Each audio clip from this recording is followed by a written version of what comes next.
Missing some good lines, but I think we should go to some of the shorter poems. So I'm going to continue the theme of the Inkwell and just talking her talking about writing and the nation and her love for the nation. So one of the poems, it's actually one of my favorite poems in translating, is on page 15. It's entitled, "I Exhale You." In the distance between Singapore and Paris, my plane lands over your writing desk, near Beirut's Rocher, and your palm greets me with sugar and almonds. It is raining. I say to myself, a transitory visit, but my heart declares its disobedience and extends the stay. It allows your lips to gather the journey's dust from its stranded fingers, and enjoys that which is temporary and yet permanent.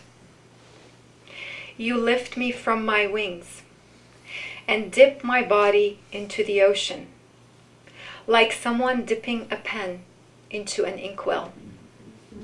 So I live. I exhale you. I inhale you. With you, I begin a new death, a new ocean, a new rain, and a new whirlwind. You're not the full stop on the last line of a former page. You're a rare word on the first line of a new page. Wear me, and you'll never find yourself naked like the legendary emperor.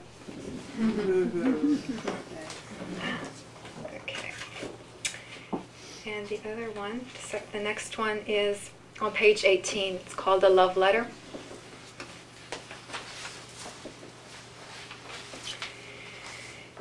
You want me to write you love letters? You want me to stick to you like a stamp on an envelope? Here is a brief letter for you. With you, my darling, I was a barely audible bird that fell in love with a concord, full of its glory. Then again, we each have our own style in freedom and soaring.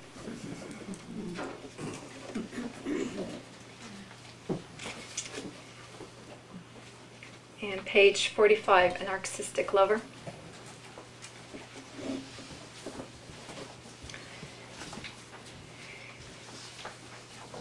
Is it love that flows in your... Is it blood that flows in your veins or honey?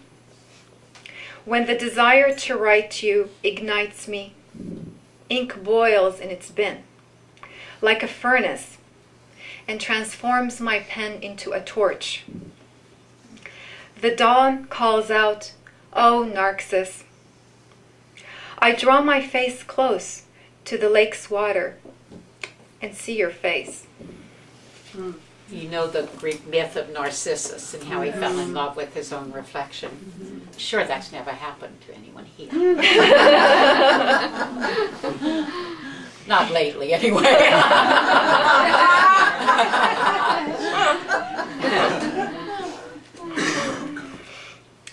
Page 79, A Ghost at Corniche Lighthouse. The Corniche is also a very important cultural spot in Beirut, and she refers to the Corniche and the Rocher a lot. It's a place on the beach where people always walk and just enjoy the ocean when it's peaceful. It's dawn. I sit on my rocky bench and write you a love letter. With a feather I plucked from the owl's wing, I dip the feather into the vast inkwell called the ocean. I reach out to touch your hand on the other side of the shore in Africa. I feel the warmth of your hand around my fingers. What a beautiful love story I have with your ghost.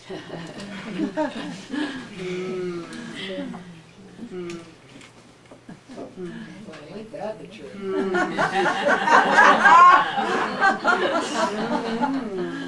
It's actually one of the things I like about her poetry is that she has a sense of humor.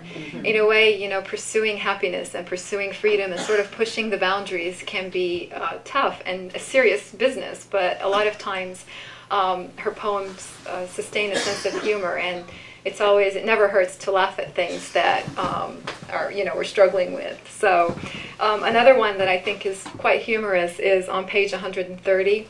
It's called Spiritual Viagra.